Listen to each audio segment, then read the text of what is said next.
Guys, paborito mo rin ba ang pork chop lalo na kung ito ay gagawing steak? Well, kung pareho tayo, panoorin mo ang video ko at sabay nating lutuin yan. Let's start cooking. Etong mga kailangan natin. Sa isang lagayan, inilagay ko dito yung atin ng nahugasan na pork chop. At dito nga guys, naglagay tayo ng paminta at toyo. At syempre, meron ding kalahati lang nung lemon. Kinuting lang natin siya sa ating mga inilagay na pampalasa.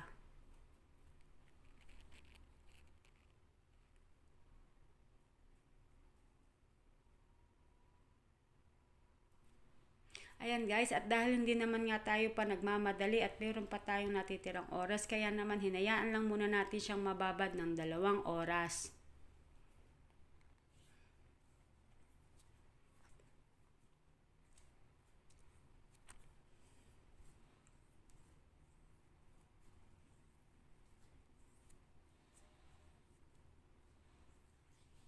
Ayan guys, at ready na tayong magluto kaya naman naglagay na tayo ng kawali at naglagay tayo rito ng mantika para prituhin ang ating pork chop.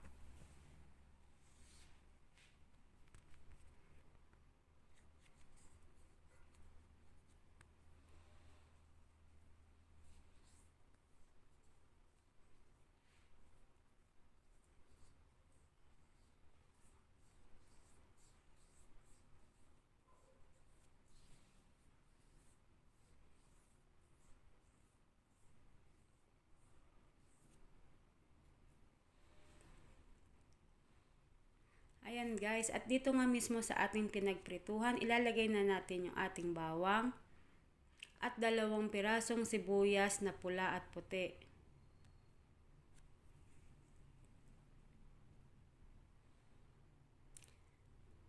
At syempre, hindi natin kakalimutang ilagay yung kanyang pinagbabada. Naglagay lang tayo ng kalahating basong tubig at hinayaan lang nating kumulo. Ayan guys. At ready na ang ating pork chop na iserve sa ating family.